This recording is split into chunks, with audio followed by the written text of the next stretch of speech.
Good morning and welcome to KidNuz. I'm Tori. Today is Thursday, June 10th, 2021. And we begin with a remarkable tale of dogged determination in the Arctic wilderness. According to Russian state media, Aika, a fluffy white Samoyed, wandered off from her home in a bone-chilling cold northern village. A big search came up empty until, a week later, sailors spotted her wagging her tail alongside their icebreaker. She clearly wanted to board because all they had to do was lower a ladder and she scampered right up. After a few phone calls, the crew found her owners and gave her a return trip on a hovercraft. Aside from a few cuts on her paws and an entire day spent in bed, this lucky pooch is reportedly no worse for wear.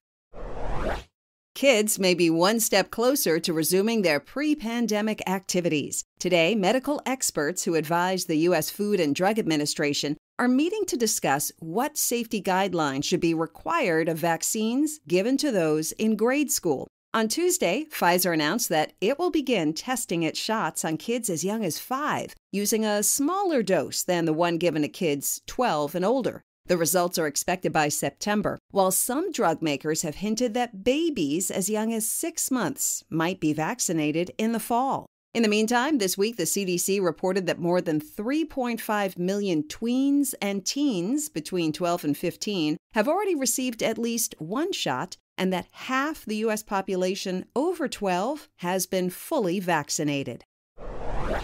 Those pesky cicadas don't discriminate, causing problems this week for the presidential press corps and even the president himself. The unfortunate interaction happened Tuesday when those noisy little buggers filled the engine of the plane carrying White House journalists and actually caused a 7-hour flight delay. One of the bugs then decided to one-up the rest and land on the neck of the commander-in-chief yesterday, just before he boarded Air Force One for the first international trip of his presidency.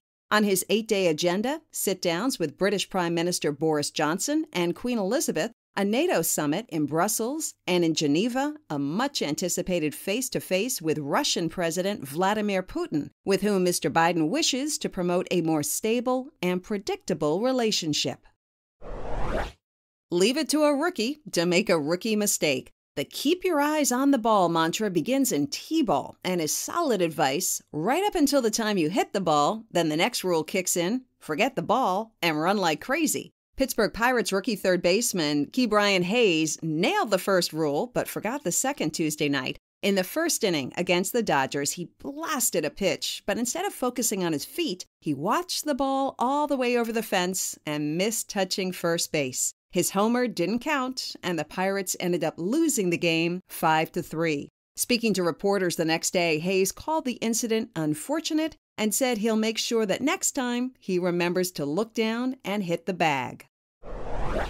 No, it was not a portrait of good sportsmanship. Frustration got the better of 17-year-old tennis phenom Coco Gauff following her quarterfinal loss during yesterday's French Open. Beaten in 2 sets by Czech Republic's Barbora Krejcikova, Gauff responded by repeatedly slamming her racket on the ground, seemingly beyond repair. This was her first appearance in a Grand Slam quarterfinal match.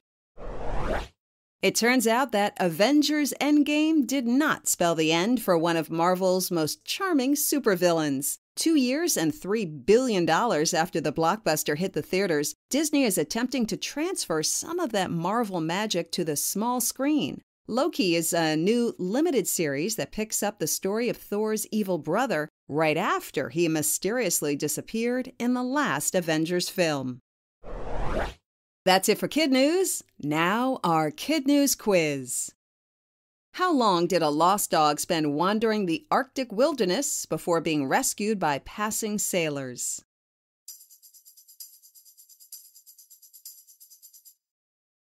One miraculous week. What change is Pfizer making as it tests its COVID vaccine on kids younger than 12?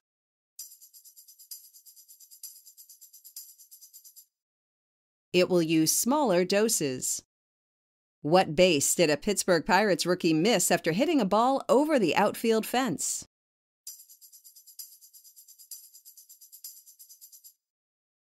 First, so his home run didn't count.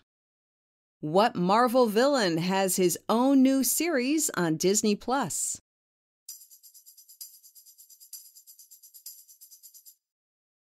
Loki, who mysteriously disappeared in Avengers Endgame. And one for the road. Lady Liberty is about to get a little sister. Artists in France, the country responsible for gifting the U.S. the statue back in 1885 as a sign of friendship, have created a mini replica based on the same plaster cast. It's about 10 feet tall, 1/16 of the size of the famous national monument, which stands on Liberty Island. After a 9-day ocean crossing, it will be installed on New York's Ellis Island for July 4th celebrations, after which it will move to the gardens of the French Embassy in Washington, D.C.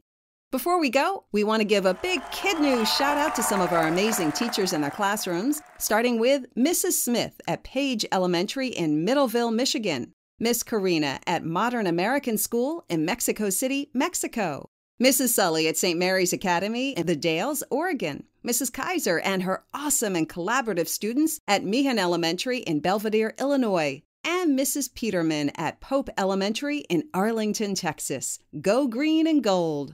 Thanks for listening. Don't forget to follow us on Facebook, Instagram, and Twitter. We hope you tune in for more KidNuz tomorrow morning.